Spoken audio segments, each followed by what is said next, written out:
గురుకులాల్లో వరుసగా విషాహార సంఘటనలు జరుగుతున్నాయని, పిల్లలు హాస్పిటల్ పాలవుతున్నారని మీడియాలో విపరీతమైన ప్రచారం చేశారు. దానికి కారణం కేసీఆర్ హయాంలో నియమితులైన స్థానిక కాంట్రాక్టర్లేనని బ్లేమ్ చేశారు.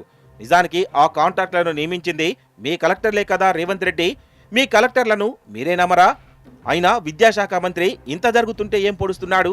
పిల్లల భవిష్యత్ కంటే ఆ విద్యాశాఖ మంత్రి కాంట్రాక్టర్లలో వచ్చే కమిషన్లు ఎక్కువనా ఏంది? ఫుడ్ పాయిజన్ జరుగుతుందనే అబద్ధపు సాకుతో పాత కాంట్రాక్టులన్నీ రద్దు చేసి వేలాది మంది తెలంగాణ బిడ్డలను రోడ్డున పడేశారు. నాణ్యమైన సరుకులు ఇవ్వాలనే నెపంతో తెలంగాణలో ఒక్కటి కూడా క్వాలిటీ సరుకులిచ్చే దమ్ము లేదన్నట్లు బిల్డప్ ఇచ్చి టెండర్లను ఢిల్లీ, ముంబై కంపెనీలకు కట్టబెట్టేలా భారీ స్కెచ్ వేశారు రేవంత్ అండ్ గ్యాంగ్. ఇప్పుడు అసలు ఆధారంలోకి వెళ్దాం. మంత్రులు 687 కోట్లని ప్రకటిస్తున్న ఈ టెండర్లలో ప్రతి ఐటెం అంచనా విలువను ఎందుకు దాచారు? ఎందుకు రాయలేదు? ఎందుకంటే ప్రజలకు నిజాలు తెలియకూడదని రేవంత్ అండ్ గ్యాంగ్ కుట్రలు చేస్తుంది. కానీ వారు సేకరిస్తున్న క్వాంటిటీలు చూస్తే మైండ్ బ్లాక్ అవుతుంది. లక్షల సంఖ్యలో ట్రంక్ బాక్సులు, ట్రాలీ బ్యాగులు, ప్లేట్లు, గ్లాసులు, పీటీ డ్రెస్సులు, బూట్లు, సాక్సులు, కోటికి పైగా నోట్బుక్స్, వీటన్నిటికీ అసలు మార్కెట్ విలువ అక్షరాల 2000 నుండి 3000 కోట్ల రూపాయలు.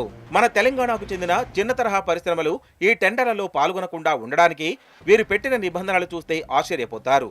సాల్వెన్సీ సర్టిఫికెట్లు 10 కోట్లు, 25 కోట్లు, 50 కోట్లు ఉండాలట. కంపెనీ వార్షిక టర్నోవర్ 30 కోట్లు, కొన్నింటికి 100 కోట్లు, మరికొన్నింటికి 150 కోట్లు ఉండాలట. మన తెలంగాణలో ఉండే చిన్న పరిశ్రమలకు అంత టర్నోవర్ ఎక్కడి నుంచి వస్తుంది? అంటే స్థానిక తెలంగాణ బిడ్డలను కావాలని ఎలిమినేట్ చేశారని అర్థమవుతుంది. తెలంగాణ బిడ్డలు ఎదగడం రేవంత్ రెడ్డికి అసలు ఇష్టం లేదని ఇక్కడే తెలుస్తోంది.